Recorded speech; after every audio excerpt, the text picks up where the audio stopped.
The Monday morning rain hammered against the windows of Sterling Enterprises as Jennifer Hayes clutched her oversized tote bag and a steaming cup of coffee, navigating the crowded elevator to the 42nd floor. She had been working as a junior analyst in the finance department for exactly 11 months, and in all that time, she had perfected the art of being invisible. Keep your head down, do your work, don't make waves.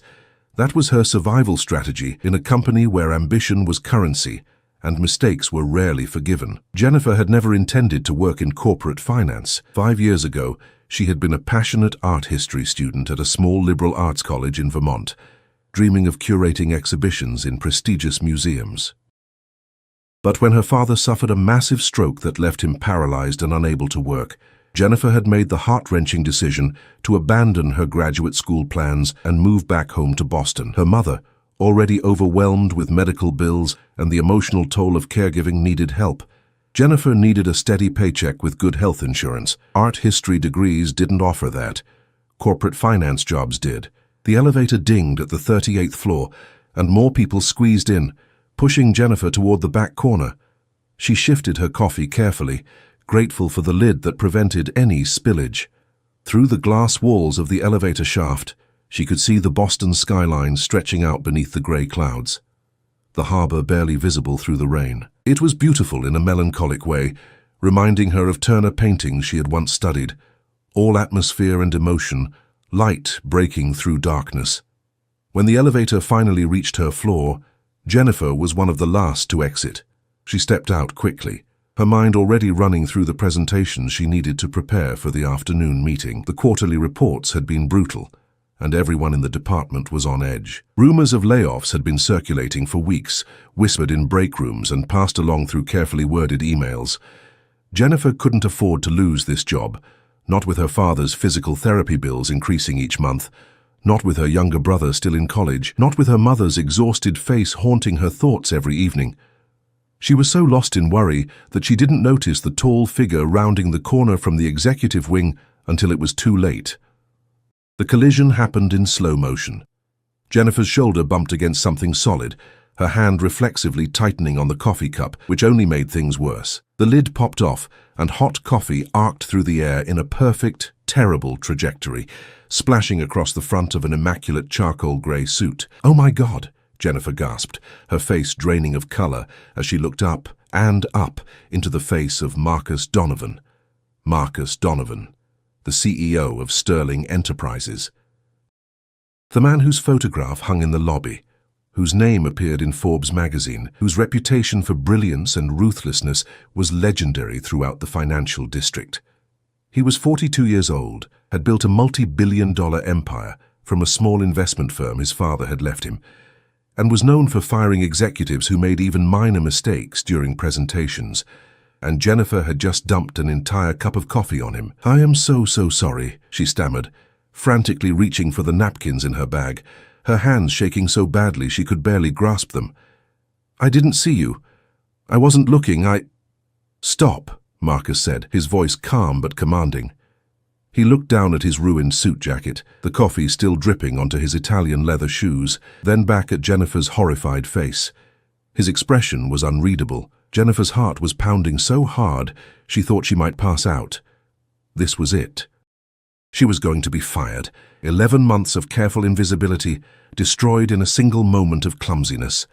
She thought of her father, of the mounting bills, of her mother's tired eyes. Tears pricked at the corners of her own eyes, but she blinked them back, furiously. She would not cry in front of Marcus Donovan. "What's your name?" he asked, pulling off his suit jacket and examining the damage with an almost detached curiosity. "Jennifer Hayes," she managed to say, her voice barely above a whisper. "I work in finance, junior analyst, sir." "Finance," he repeated, as if testing the word. He looked at her more carefully now, his dark eyes sharp and assessing. "How long have you been with Sterling?" 11 months. She clutched the useless napkins in her hands. "Mr. Donovan, I cannot apologize enough. I'll pay for the dry cleaning or whatever it costs to replace." He held up a hand, silencing her. "Do you know what I was doing just now, Miss Hayes?" The question was so unexpected that Jennifer could only shake her head mutely. "I was coming from a meeting with the board. They want me to cut 20% of our workforce across all departments. Finance is on the chopping block. He draped the ruined jacket over his arm. I've spent the last 3 hours arguing that we need to invest in our people, not eliminate them. That we need fresh perspectives and courage, not just compliance and caution. Jennifer had no idea where this was going. She stood frozen, waiting for the axe to fall.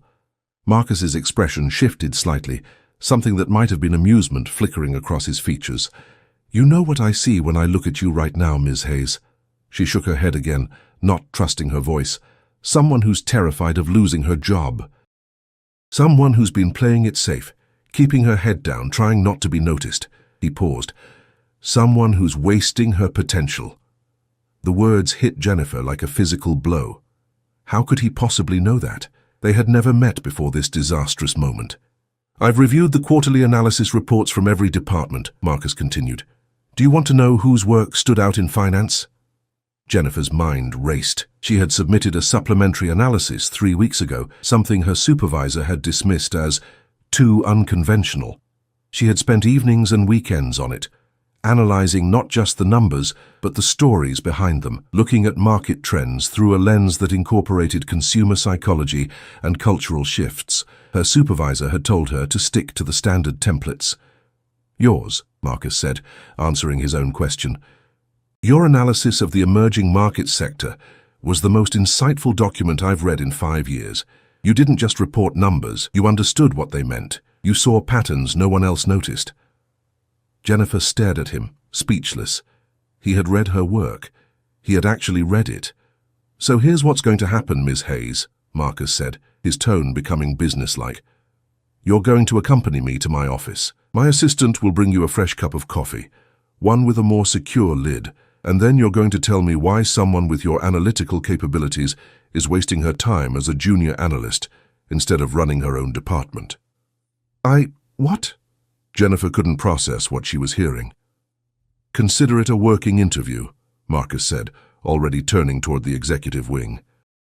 "Unless you'd prefer to go back to your desk and spend the day worrying about layoffs." Jennifer's survival instincts warred with her confusion. Nothing about this made sense. She had assaulted the CEO with hot coffee, and instead of firing her, he was, what? Promoting her? Testing her? Was this some kind of elaborate corporate mind game? But as Marcus Donovan walked away, expecting her to follow, Jennifer made a split-second decision. She had spent 5 years playing it safe, sacrificing her dreams, making herself small. Maybe it was time to take a risk. She hurried after him, her heart still racing, her mind spinning with possibilities and doubts. As they entered the executive elevator together, Marcus pressed the button for the 45th floor, the executive suite, a place Jennifer had never been. "Mr. Donovan," she said quietly as the elevator began to rise. "Why are you really doing this?" He glanced at her, and for the first time she saw something genuine in his expression, a weariness that matched her own, a frustration with the status quo that she understood intimately. "Because Sterling Enterprises is dying, Ms. Hayes, and everyone's too afraid to admit it. We need people who can see what others miss. We need people brave enough to spill coffee on the CEO." The corner of his mouth lifted in what might have been a smile, and Jennifer felt the first flutter of something she hadn't experienced in 5 years: hope. Marcus Donovan's office occupied the entire northeast corner of the 45th floor, with floor-to-ceiling windows that offered a panoramic view of Boston Harbor. Jennifer had imagined the CEO's domain would be intimidating, all dark wood and leather, filled with expensive art and trophies of corporate conquest.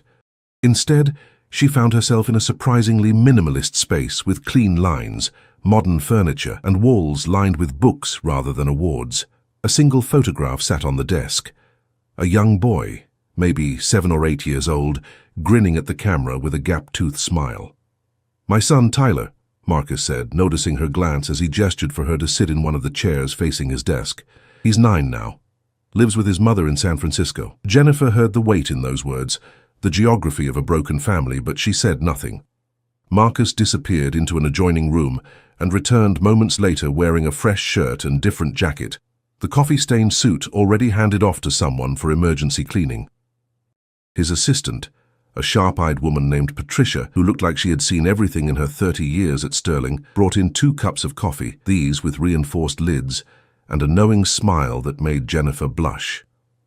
"Now then," Marcus said, settling into his chair and fixing Jennifer with that intense gaze she was beginning to recognize as his default mode. "Tell me about the museum." Jennifer's head snapped up. "What?" "Your resume says you have a degree in art history from Middlebury College. You were accepted into a graduate program at Columbia for museum studies. You never went." He leaned back in his chair. "I want to know why someone passionate enough about art to pursue that path is now analyzing quarterly profit margins for a company that makes money moving money around." The directness of the question stripped away Jennifer's carefully constructed professional veneer. She felt exposed, as if Marcus could see straight through to the scared, exhausted person she tried to hide beneath blazers and competence. "My father had a stroke," she said quietly. 5 years ago. He was a high school history teacher, good insurance, but not good enough. Not for the kind of care he needed. Someone had to help my mother, help with the bills.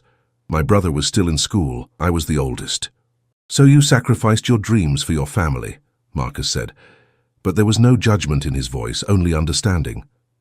"It wasn't a sacrifice," Jennifer replied, surprised by the defensiveness in her own tone. "It was a choice. Maybe not the one I wanted to make, but it was mine. And you've been miserable ever since." The blunt statement hung in the air between them. Jennifer wanted to deny it, to insist that she was fine, that she had made peace with her choices. But something about Marcus Donovan's unflinching honesty demanded the same in return. "Not miserable," she said carefully. "Just hollow. Like I'm watching my own life from a distance, going through motions that someone else choreographed." Marcus nodded slowly, and Jennifer had the unsettling sense that he understood exactly what she meant.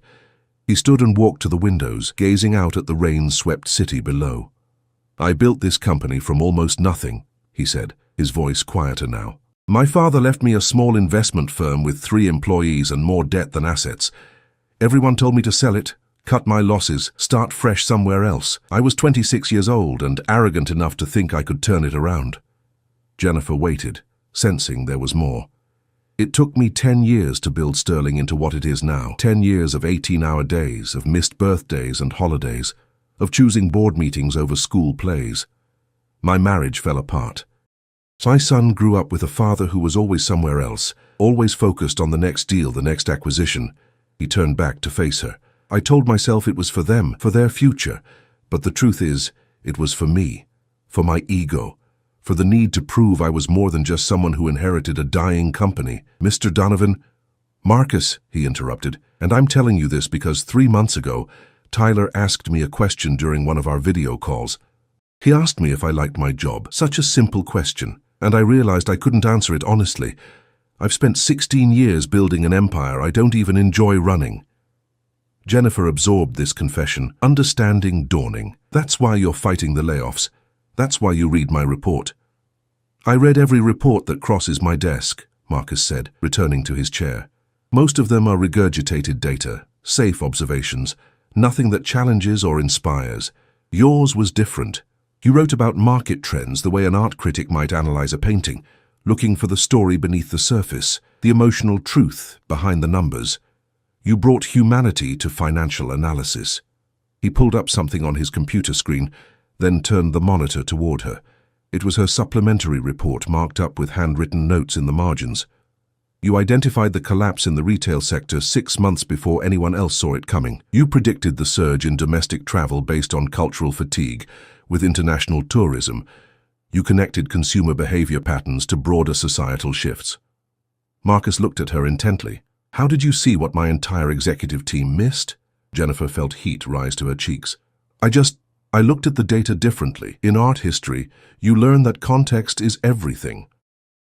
A painting doesn't exist in isolation. It's shaped by the artist's life, by the political climate, by cultural movements of its time. I thought maybe financial trends work the same way. Numbers tell you what happened, but they don't tell you why. You need to understand the human story." "Exactly," Marcus said, something like excitement entering his voice. "That's exactly the kind of thinking Sterling needs. We've become so focused on quarterly earnings and shareholder value that we've forgotten we're supposed to be serving people, solving real problems, creating actual value. He stood again, pacing now, energy radiating from him, in a way that made Jennifer sit up straighter. The board wants cuts because they think we're bloated and inefficient. They're not wrong, we are, but cutting people isn't the solution. We need to reimagine what this company is, what it does, why it exists. He stopped pacing and looked directly at Jennifer. I want you to help me do that. Me? Jennifer's voice came out as a squeak. I'm a junior analyst. I've been here less than a year. I don't even have an MBA. I don't need another MBA, Marcus interrupted. I have dozens of them and they all think exactly alike. I need someone who sees the world differently. Someone brave enough to challenge conventional wisdom. Someone who accidentally assaults the CEO and lives to tell about it. Despite her confusion and nervousness, Jennifer felt a smile tug at her lips. That's not exactly a qualification. Isn't it? Marcus leaned against his desk, his expression serious again. Do you know how many people in this building would have fallen apart after spilling coffee on me? Would have groveled, made excuses, tried to shift blame to someone else? You apologized, took responsibility, and then followed me when I asked, even though you had no idea what I wanted. That takes courage. Jennifer thought about her life over the past 5 years, the dreams deferred, the compromises made, the slow erosion of the person she had once been. She thought about her father, still struggling through physical therapy with determination that broke her heart. She thought about her mother, who had aged 10 years in 5, who never complained, but whose exhaustion was evident in every gesture. And she thought about herself, the hollow feeling Marcus had identified so accurately, the sense of being a ghost in her own life. What exactly are you offering me? She asked, her voice steadier now. Marcus walked back to his chair and pulled out a folder from his desk drawer. He slid it across to her. Director of Strategic Innovation. New position. You'll report directly to me. Your job will be to analyze our entire business model and propose radical changes. You'll have access to every department, every financial record, every strategic plan. You'll challenge everything we're doing and tell me what we should be doing instead. Jennifer opened the folder with trembling hands. The salary listed made her gasp audibly. It was more than triple what she was currently making. Enough to cover her father's medical expenses and then some. Enough to help her brother finish school without loans. Enough to give her mother a break from the constant financial stress. But it was the job description itself that made her heart race. She would be creating something entirely new, bringing together her artistic sensibility and analytical skills in ways she had never imagined possible. It was terrifying and thrilling in equal measure. Why me? She whispered, looking up at Marcus. Really? There must be dozens of more qualified people. Marcus met her gaze, and in his eyes she saw a reflection of her own hunger for meaning, for purpose, for work that mattered. Because you're not broken yet, he said simply. You're bent, you're tired, you're fighting battles no one sees. But you haven't lost that spark of curiosity, that ability to see beauty and meaning in unexpected places. I've been looking for someone like you for 2 years. I just didn't expect to find her by getting assaulted with coffee. Jennifer laughed, a real laugh that surprised them both. Then she looked down at the folder again, at the impossible opportunity it represented, at the risk and the promise contained in those pages. I need to think about it, she said, even though every cell in her body was screaming yes. Marcus nodded. Take the rest of the day. Talk to your family if you need to. But Jennifer... He waited until she met his eyes again. Don't let fear make this decision for you. I've let fear drive too many choices in my life. It's a terrible navigator. As Jennifer stood to leave, still clutching the folder, Patricia appeared at the door with impeccable timing. Mr. Donovan, the board meeting reconvenes in 20 minutes, she said. Marcus grimaced. The execution chamber awaits. Then he looked at Jennifer one more time. Whatever you decide, thank you for reminding me why I started this company in the first place. Sometimes it takes a collision to wake us up. Jennifer walked back to the elevator in a daze, the folder pressed against her chest like a lifeline. As the doors closed and she descended back toward her floor, she caught her reflection in the polished metal doors. For the first time in 5 years, the woman looking back at her didn't seem quite so hollow. Jennifer didn't return to her desk. Instead, she found herself in the building's small chapel on the 32nd floor, a quiet, non-denominational space that few employees knew existed. She sat in one of the simple wooden chairs, the folder still clutched in her hands, and tried to quiet the chaos in her mind. The rational part of her brain was screaming warnings. This was too sudden, too good to be true. Marcus Donovan was known for being brilliant, but also unpredictable. What if this was some kind of test? What if he changed his mind tomorrow? What if she accepted and failed spectacularly, losing not just this opportunity, but her entire career? But another part of her, the part she had buried 5 years ago when she packed up her apartment in Vermont and moved back to Boston, was singing with possibility. This wasn't just a promotion, it was a chance to matter again, to create something meaningful, to use her mind in ways that felt authentic rather than mechanical. She pulled out her phone and called her mother. "Jenny, is everything okay?" Her mother's voice was instantly worried. Jennifer rarely called during work hours. "I'm fine, Mom, better than fine, actually. Something happened today." She took a deep breath and told her mother everything. The coffee incident, the conversation with Marcus, the impossible offer sitting in her lap. There was a long silence on the other end. Then her mother laughed, a sound Jennifer hadn't heard in months. "My daughter assaulted a billionaire and got promoted for it. That's the most ridiculous thing I've heard all year. Mom, I'm serious. I don't know what to do."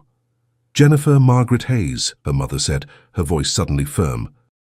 "Do you remember what your father said to you when you decided to come home instead of going to Columbia?" Jennifer closed her eyes. She remembered that conversation in painful detail. Her father in his hospital bed, one side of his face still drooping from the stroke, struggling to form words while she cried and insisted she wanted to help. "He said not to use him as an excuse," Jennifer whispered. "He said that watching you give up your dreams would hurt him more than the stroke did," her mother corrected gently. "He made me promise that if you ever got another chance, I would push you to take it." "Well, honey, this is that chance, but the medical bills are being managed. Your father's therapy is mostly covered now, and I picked up more hours at the library. We're not rich, but we're stable. You've given us 5 years of your life, Jennifer. That's enough. It's more than enough." Jennifer felt tears sliding down her cheeks. "I'm scared, Mom." "Good, that means it matters. Now go accept that job before this Marcus person realizes he could probably hire someone with better coffee-holding skills." After they hung up, Jennifer sat for a few more minutes, thinking about her father's words, her mother's determination, and Marcus Donovan's observation that fear was a terrible navigator. Then she stood, smoothed her skirt, and headed back to the 45th floor. Patricia looked up when Jennifer emerged from the elevator, her expression knowing. "He's still in the board meeting," she said, "but he left instructions that if you came back, I should give you this." She handed Jennifer a key card. "Your new office, 44th floor, corner suite. He had facilities set it up while you were thinking." Jennifer stared at the key card. "He was that certain I'd say yes?" Patricia smiled. "Mr. Donovan doesn't do anything without contingency plans." "If you'd said no, he would have used it as a meditation room. He's been threatening to take up Buddhism for years." The office was stunning, smaller than Marcus's, but with the same floor-to-ceiling windows, a sleek desk, comfortable chairs, and completely empty bookshelves waiting to be filled. A brand-new laptop sat on the desk with a note in Marcus's handwriting. "For seeing what others miss." Jennifer was still standing there, absorbing the reality of what was happening when her phone buzzed. It was a text from an unknown number. "Board meeting is a disaster. They're demanding immediate cuts. Need your answer now. If it's yes, I need you in the conference room in 10 minutes. We're going to war. Marcus." Jennifer's hands trembled as she typed her response. "It's yes. On my way." She grabbed the laptop and headed for the elevator, her heart pounding. The executive conference room was on the 45th floor, its glass walls offering no privacy. As Jennifer approached, she could see through the transparent barriers, 12 board members seated around an enormous table, most of them men in expensive suits, all of them looking various shades of angry or impatient. Marcus stood at the head of the table, his posture relaxed but his expression intense. Patricia intercepted her at the door. "He's about to do something either brilliant or career-ending," she whispered. "Possibly both. Good luck." Jennifer entered the conference room, and every head turned toward her. She felt like a deer caught in headlights, but Marcus's face broke into a genuine smile. "Gentlemen, members of the board, allow me to introduce Jennifer Hayes, our new Director of Strategic Innovation." He gestured for her to take the empty chair beside him. "Ms. Hayes is going to explain why cutting our workforce would be the worst decision this company could make." Jennifer's mind went blank with panic. She hadn't prepared anything. She hadn't even officially accepted the position until 10 minutes ago. This was insane. But then she looked at Marcus and saw something in his eyes, not expectation or pressure, but trust. He believed she could do this. More importantly, he was giving her the power to prove it. She opened the laptop, grateful to find it already connected to the conference room display system. Her supplementary report was bookmarked on the desktop. She pulled it up, took a deep breath, and began. 3 months ago, I analyzed emerging patterns in consumer behavior across 17 different market sectors, she said, her voice gaining strength as she found her footing. What I discovered is that we're at the beginning of a massive cultural shift, one that will reshape how businesses operate for the next decade.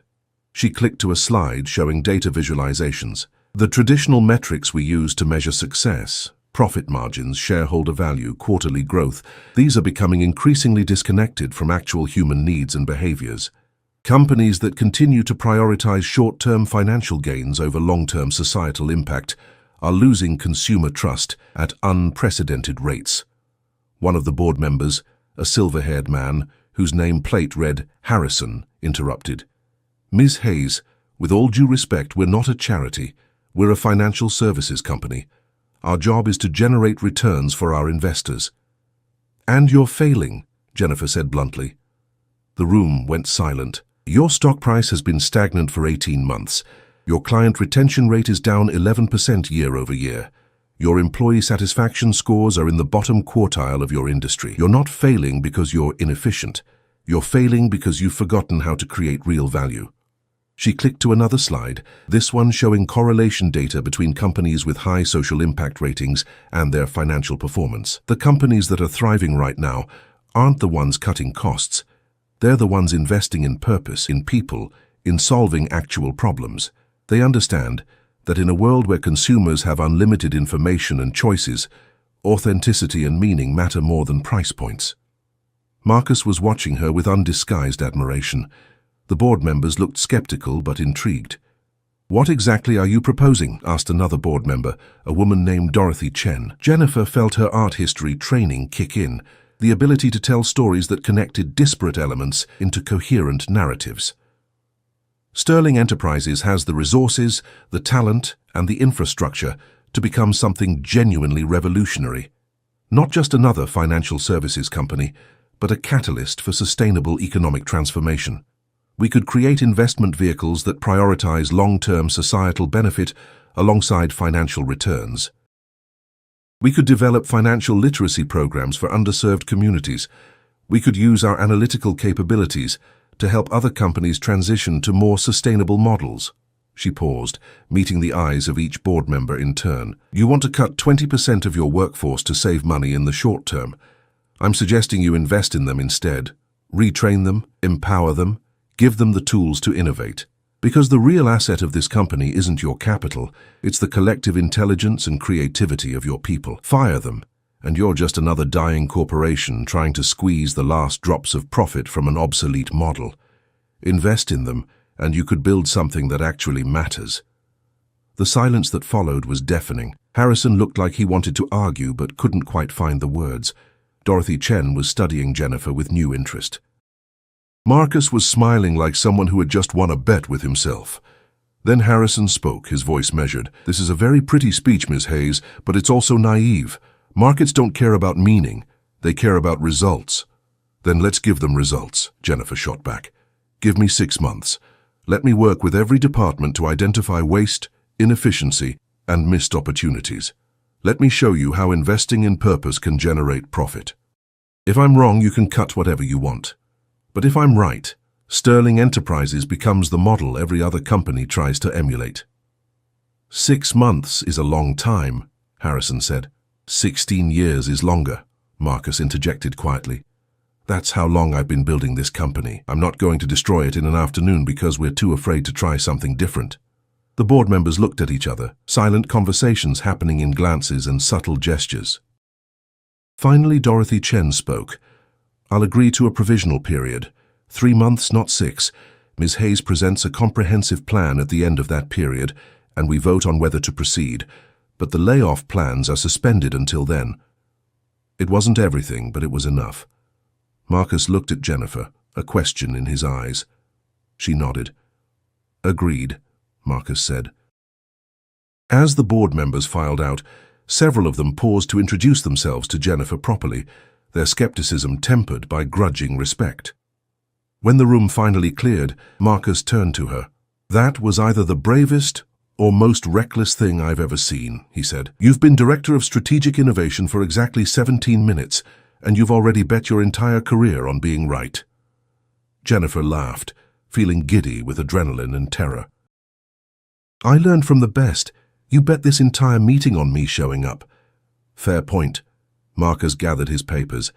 "Now comes the hard part. We have 3 months to prove we're not completely insane." "We should probably start with better coffee cup lids," Jennifer said.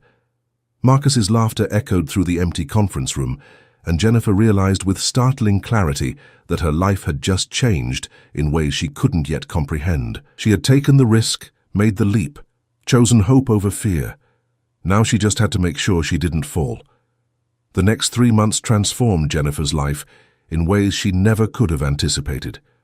She arrived at the office before dawn and left long after dark, diving into every aspect of Sterling Enterprises with the intensity of an archaeologist excavating a lost civilization. What she discovered both fascinated and disturbed her. The company was hemorrhaging money through outdated systems and redundant processes that no one had bothered to question. Entire departments duplicated each other's work without communication. Talented employees were trapped in positions that wasted their skills because the organizational structure hadn't been updated in a decade. Most troubling of all, Sterling had lost sight of why it existed beyond generating profit. There was no animating purpose, no vision that inspired loyalty or passion. But Jennifer also found unexpected treasures. A customer service representative named Daniel, who had taught himself coding and built tools that could automate hours of manual data entry.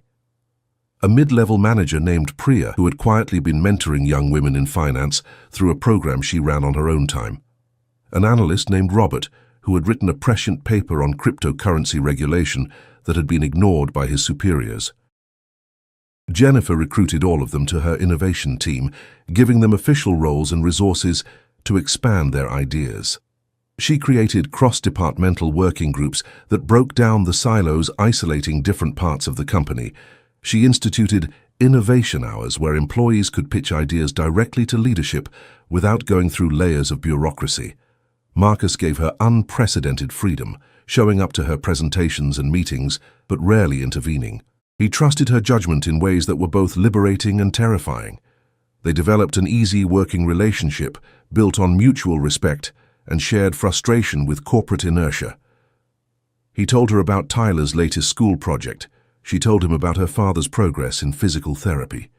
They ordered takeout and worked late into the night, redesigning Sterling's entire operational philosophy. Patricia watched their growing partnership with knowing eyes, but said nothing, though Jennifer occasionally caught her smiling in a way that suggested she saw something Jennifer herself was trying not to acknowledge. Because the truth was, Jennifer was developing feelings for Marcus that went beyond professional admiration. It wasn't his wealth or power that attracted her, it was his willingness to be vulnerable, to admit mistakes, to fight for something bigger than himself. It was the way he listened when she talked, really listened, as if her words mattered more than anything else in the world. It was the exhaustion in his eyes when he spoke about Tyler, the regret and determination to be better. But Jennifer kept these feelings locked away. Marcus was her boss, and more than that, he was still navigating the complicated aftermath of his divorce. Getting involved would be disastrous for both of them. So she channeled everything into the work, into proving that her vision for Sterling could actually succeed. The 3-month deadline arrived with terrifying speed. Jennifer's presentation to the board was scheduled for a Tuesday morning in late April. She had prepared meticulously, anticipating every possible objection, marshalling data and case studies to support every claim. But the night before, sitting alone in her office at midnight, she felt the weight of everything riding on this moment threatened to crush her. Her phone rang. "Marcus." "You're still there," he said, without preamble. "So are you, apparently. Can't sleep. Keep running through worst-case scenarios." "Me too." Jennifer leaned back in her chair, looking out at the city lights. "What if I'm wrong, Marcus? What if everything I've proposed is just naive idealism that falls apart under scrutiny?" There was a pause. Then Marcus said, "Come up to my office." She found him standing at his windows, looking out at the same view from one floor above. He handed her a glass of wine without asking if she wanted one. "5 years ago," Marcus said, "I was offered a buyout from a Chinese conglomerate. They would have paid 3 times what sterling was worth. I would have walked away with enough money to never work again, to spend every day with Tyler, to finally be the father I should have been." Jennifer waited, sensing the importance of what he was about to say. "I turned it down because I believed sterling could be something more than just a commodity to be bought and sold. I believed it could matter. But then I got lost in the day-to-day grind of maintaining what we'd built, and I forgot why I'd refused that offer." He turned to look at her. "You reminded me. Everything you've done these past 3 months, that's what I wanted sterling to be. Whether the board agrees or not, you've already succeeded." "That's very kind, but if the board votes no tomorrow—" "Then we'll figure something else out," Marcus interrupted. "Jennifer, the worst thing that happens is we tried something difficult and it didn't work. That's not failure. Failure is never trying at all." They stood together in silence, drinking wine and watching the city breathe below them. Jennifer felt the distance between them, barely 2 feet of space that suddenly seemed charged with possibility and danger. "I should go," she said quietly. "Big day tomorrow, need to sleep." But she didn't move, and neither did Marcus. He set down his wine glass and turned to face her fully. "Jennifer," he said, and something in his voice made her breath catch. "These past 3 months, working with you, I need you to know that whatever happens tomorrow, you've changed everything for me. Not just the company, everything." Her heart was pounding. "Marcus, we can't—" "I know," he said. "You work for me. The power dynamic is complicated. The timing is terrible. I have a son and an ex-wife and baggage that could fill a cargo ship." He smiled sadly. "I'm not asking for anything. I just needed you to know." Jennifer looked up at him, at this complicated, brilliant, damaged man who had seen something in her that she'd forgotten existed. She thought about all the reasons this was a bad idea, all the ways it could end in disaster. Then she thought about her father's words. "Don't use fear as an excuse." She thought about the past 3 months, the best 3 months she'd had in 5 years. She thought about Marcus's confession that he'd built an empire he didn't enjoy running, and her own confession that she'd been living a hollow life. "The presentation tomorrow," she said carefully. "After that, regardless of what the board decides, I won't technically be your employee anymore. Either I'll have a permanent position with autonomy, or I'll be looking for a new job." Marcus's eyes widened slightly, understanding her implication. "Are you saying—" "I'm saying ask me again tomorrow night," Jennifer said, her voice steady despite her racing pulse. "After we know what happens, after the professional boundaries are clearer." The smile that spread across Marcus's face was like sunrise breaking through storm clouds. The next morning, Jennifer delivered the presentation of her life. She showed the board exactly how sterling could transform from a struggling financial services company into a pioneer of conscious capitalism. She presented pilot programs that had already shown measurable results: increased employee satisfaction, improved client retention, and surprising revenue growth in new market sectors. She brought in Daniel, Priya, and Robert to demonstrate their innovations. She made the case that investing in purpose wasn't just morally right, it was economically smart. Harrison asked tough questions. Dorothy Chen challenged several assumptions. But by the end, even the most skeptical board members seemed intrigued by the possibilities. The vote was 8-4 in favor of implementing Jennifer's full proposal. Marcus squeezed her hand under the table, a brief electric moment of contact that no one else noticed. That evening, Jennifer stood in her office, packing up the remnants of the most intense 3 months of her professional life. Her phone buzzed with a text from her mother. "Your father wants to video call. He has something to tell you." When her father's face appeared on the screen, Jennifer was shocked to see him standing with a walker, his posture straighter than she'd seen in 5 years. His speech was still slightly slurred, but much clearer. "I'm walking again," he said, tears streaming down his face. "Really walking, Jenny. The doctors say in another 6 months I might not need the walker at all." Jennifer cried openly, overwhelmed by joy and relief and the cascading realizations that her choices, all of them, even the painful ones, had led to this moment. "I'm so proud of you," her father continued. "Your mother told me about your new position, about everything you're doing. That's my girl, that's the daughter I raised." After they hung up, Jennifer sat in the gathering darkness of her office, feeling the pieces of her life rearranging into something new, something whole. The knock on her door. Marcus stood in the doorway holding 2 cups of coffee with reinforced lids. "Thought we could toast our victory properly," he said, "without any unfortunate spills." Jennifer laughed and took one of the cups. "Thank you, for everything, for seeing something in me I'd stopped seeing in myself. Thank you for reminding me what I was fighting for," Marcus replied. He set down his coffee and took a deep breath. "So, it's tomorrow night." "Technically late tomorrow night, but still. The professional boundaries are established. You have your own department with board-approved autonomy. I'm not technically your boss anymore." "No," Jennifer agreed, her heart racing again. "You're not. So I'm going to ask you something, and you can absolutely say no. There's no pressure, no professional consequences either way." Jennifer waited, barely breathing. "Would you have dinner with me this weekend? Not as colleagues. Not as CEO and director, just as Marcus and Jennifer, 2 people who enjoy each other's company and might want to see where that leads." Jennifer thought about the girl she'd been 5 years ago, packing up her dreams and moving home. She thought about the woman she'd become, hollowed out by compromise and sacrifice. And she thought about who she was now, someone who had learned that taking risks could lead to transformation, that endings could become beginnings, that spilling coffee on a billionaire could somehow lead to finding yourself. "Yes," she said simply, "I'd like that very much." Marcus's smile was incandescent. "Saturday, then. I'll pick you up at 7. And Jennifer, thank you for spilling that coffee. Best thing that ever happened to me." 6 months later, Jennifer stood in Sterling's new Community Investment Center, a program she'd designed to provide financial literacy education and microloans to underserved neighborhoods. Tyler was there, visiting from San Francisco for spring break, helping her set up computers for the opening day workshop. He was teaching her about his favorite video games, and she was teaching him about Renaissance art. They'd become unexpected friends, bonding over their shared love of Marcus and their mutual experience of learning to trust again. Marcus arrived with lunch for everyone, his hand finding Jennifer's naturally, comfortably. They'd taken things slowly, building a foundation of friendship and respect beneath the romance. It wasn't always easy.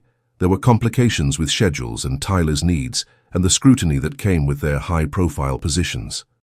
But they'd learned to navigate it together, 2 people who'd found each other in the wreckage of coffee cups and corporate restructuring. "Ready for the ribbon cutting?" Marcus asked, gesturing to the small crowd gathering outside. Jennifer looked around at everything they'd built, not just this center, but a new model for how business could serve people rather than simply extract profit. Sterling Enterprises had become exactly what she'd envisioned, a company that measured success in impact as well as income, in lives transformed as well as dollars earned. "Ready," she said. As they walked outside together, Jennifer caught her reflection in the glass doors. The woman looking back was no longer hollow. She was whole, purposeful, alive in ways she'd almost forgotten were possible. Sometimes transformation came from careful planning and strategic decisions, but sometimes it came from unexpected collisions, from spilled coffee and split-second choices, from the courage to say yes when every rational voice screamed no. Jennifer had learned that the best journeys often began with accidents, beautiful, chaotic, perfect accidents that changed everything.